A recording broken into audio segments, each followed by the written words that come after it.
नमस्कार। आज हम पढ़ने जा रहे हैं गुटनिरपेक्षता की नीति और भारत के संदर्भ में। मैं डॉक्टर अनीता शर्मा, राजकीय महिला महाविद्यालय से आचार्य राजनीति विज्ञान, आपका स्वागत करती हूँ।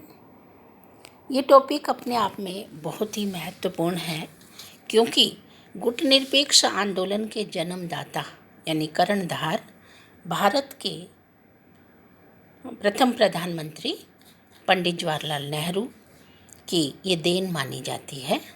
और उन परिस्थितियों में जब विश्व के समक्ष यूएनओ के माध्यम से शीत युद्ध की प्रक्रिया, तनाव की स्थिति, सैनिकवाद की स्थिति, सैनिक संगठनों का जन्म इत्यादि पहलू विश्व पटल पर सामने थे, तो भारत देश के द्वारा ये पहल की गई कि आओ अपन एक ऐसा मंच बनाते हैं विकासशील राष्ट्रों का, नवोदित राष्ट्रों का, जिसकी स्वतंत्र विदेश नीति होगी, सार्वभौमिकता की नीति होगी, स्वतंत्रता पर आधारित हम अपने निर्णयों को आंतरिक और बाह्य रूप से लेने में सक्षम होंगे, स्वावलंबन के आधार पर हम प्रोग्रेस करेंगे, आत्मनिर्भरता के आधार पर हम आगे बढ़ेंगे।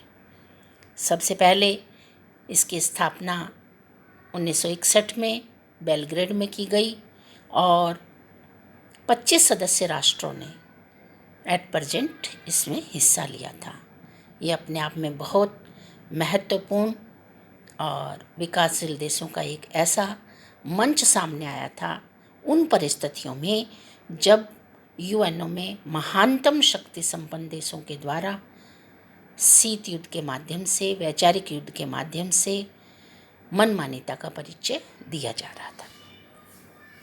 आज इस मंच में 120 सदस्य राष्ट्र हैं और अन्य पर्यवेक्षक के रूप में भी सदस्य राष्ट्र सम्मिलित होते हैं।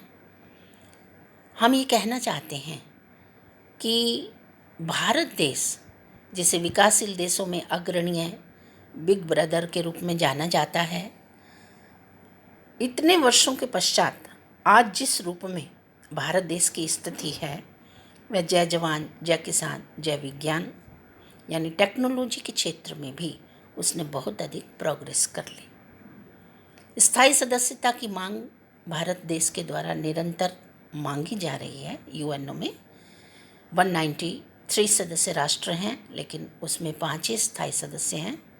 भारत देश विकसित देशों के बराबर निर्णायक भूमिका चाहता है। प्रश्न अब ये है कि इस आंदोलन के अग्रदूत भारत देश और इसके सभी साथी सदस्य देशों में भारत एक महानतम एशियाई शक्ति के रूप में हमारे सामने है। सन 1970 के दशक तक भारत ने इस आंदोलन की बैठकों में सक्रिय रूप से भाग लिया, सदैव लेता ही रहा है, किंतु 1970 के दशक के बाद गुटनिरपेक्ष आंदोलन में भारत की कुछ स्थिति बदलने लगी।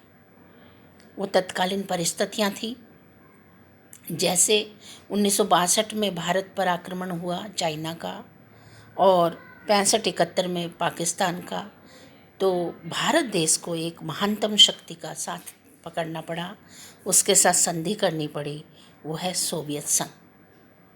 सोवियत संघ उन दिनों महानतम शक्तियों में गिनी जाती थी।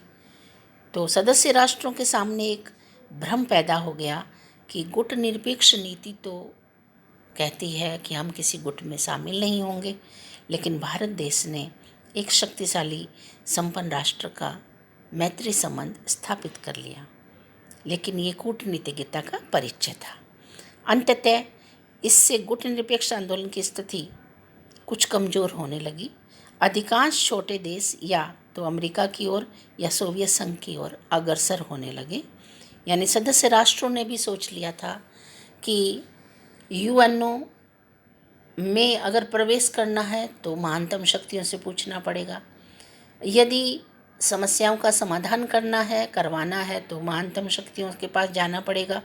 तो क्यों ना हम भी किसी एक शक्ति का दामन, एक विचारधारा का दामन थाम लें, यानी लोगों का रुझान शक्ति संपन्न राष्ट्रों की तरफ होने लगा, विशेष रूप से अमेरिका और सोवियत संघ की तरफ। 1991 में 1991 में सोवियत संघ के विघटन के बाद, यानी ये एक ऐसा दौर था जब 1990 में सोवियत संघ का विघटन हो गया, संगठन का विघटन हो गया और सोवियत संघ को रूसी गणराज्य के नाम से जाना जाने लगा। वैश्विक स्तर पर परिस्थितियां बदल गईं। दो महाशक्तियों में आपस में जो शीत युद्ध था वो स्थिर हो गया और संयुक्त राज्य अमेरिका एक ध्रुवीय विश्व के रूप में सामने आया। अब जो वातावरण बदला तो भारत ने एक नवीन अर्थव्यवस्था के दौर में कुछ सुधारात्मक दृष्टिकोण के हिसाब से आर्थिक नीतियों में प्रोग्रेस करने के लिए, बदलाव लाने के लिए अमेरिका की तरफ झुकाव किया। तो एक बार फिर से भारत की इस स्थिति से या इस स्टेप से फिर आंदोलन के प्रति लोगों के भ्रम या प्रश्न उठने लगे। धीरे धीरे स्थिति ये हुई कि ये प्रश्न आया कि अब गुटनिरपेक्ष मंच की आवश्यकता क्या है, कि जिन मुद्दों को लेकर, जिन तत्कालीन परिस्थितियों के अनुरूप इस मंच की महती आवश्यकता थी वो लगभग सॉल्व हो गई। अब बदलाव की स्थिति है, उदारीकरण का दौर है, वैश्वीकरण का दौर है, मुक्त व्यापार व्यवस्था का दौर है। तो गुटनिरपेक्ष आंदोलन की प्रासंगिकता पर प्रश्न उठा। गुटनिरपेक्ष आंदोलन को लेकर भारत की गंभीरता एक बार फिर संदेह के घेरे में आ गई जब वर्ष 2016 से 19 तक गुटनिरपेक्ष शिखर सम्मेलन में भारत के नेतृत्व ने हिस्सा नहीं लिया। यानी ये पहला अवसर था जब ऐसा हुआ। गुटनिरपेक्ष आंदोलन के प्रति भारत के झुकाव में कमी के कारण कुछ इस तरह से माने जाते हैं कि संकट के दौर में आंदोलन के सदस्य देश भारत को अपना समर्थन देने में विफल रहे। यानी भारत ने ऐसा महसूस किया कि जो संकट की स्थिति थी या जब भी बाह्य आक्रमण हुआ तो गुटनिरपेक्ष देशों ने ही भारत देश का साथ नहीं दिया। जैसे 1962 में चीन आक्रमण के समय या 65-71 में पाकिस्तान के आक्रमण के समय। तो इन परिस्थितियों में जैसे इंडोनेशिया है, मिस्र है और अन्य देश हैं, उनका झुकाव, चीन आक्रमण के समय इंडोनेशिया का झुकाव चीन की तरफ था और पाकिस्तान आक्रमण के समय इंडोनेशिया और मिस्र का झुकाव पाकिस्तान की तरफ था। गुटनिरपेक्ष आंदोलन में आम सहमति का भी अभाव देखने को मिला। यानी इसके अधिकांश देश आपस में ही तनाव की स्थिति में जीवन जी रहे हैं, गुटबंदी का जीवन जी रहे हैं।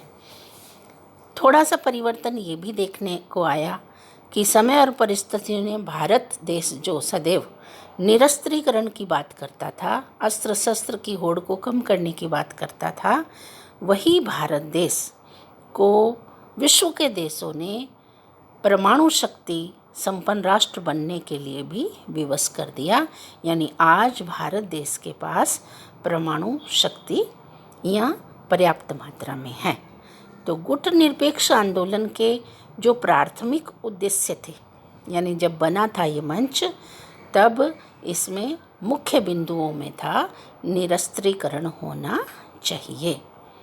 कुल मिलाकर हम ये कह सकते हैं कि परिस्थितियों के अनुरूप किसी भी मंच की आवश्यकता और प्रासंगिकता का प्रश्न उठ सकता है, लेकिन महत्व के रूप में, निष्कर्ष के रूप में यदि हम अध्ययन करना चाहें तो हम ये पाते हैं कि जब द्वितीय विश्व युद्ध के बाद यूएनओ हमारे सामने आया, यूएनओ में शीत युद्ध, तनाव की स्थिति या शस्त्रीकरण का जोर या साम्राज्यवादी या अपन कह सकते हैं सैनिक गुटों का निर्माण इत्यादि एक चुनौती भरे कार्य को का सामना करने के लिए गुटनिरपेक्ष मंच की महती आवश्यकता की महसूस की गई। धीरे धीरे परिस्थितियों में बदलाव आया, लेकिन आज भी हम गुटनिरपेक्ष मंच को एक ऐसा मंच मानते हैं जिसके माध्यम से वर्तमान परिस्थितियों की जो समस्याएं हैं, महामारी है, पर्यावरण है, जनसंख्या नियंत्रण है, बाल श्रमिकों की समस्या है, इत्यादि इत्यादि कारणों से आज भी गुटनिरपेक्ष मंच की बहुत आवश्यकता है। कोरोना महामारी के टाइम पर पूरे दुनिया को ही एकजुट होकर कार्य करने के लिए प्रेरणा देने वाला ये मंच है। नमस्कार।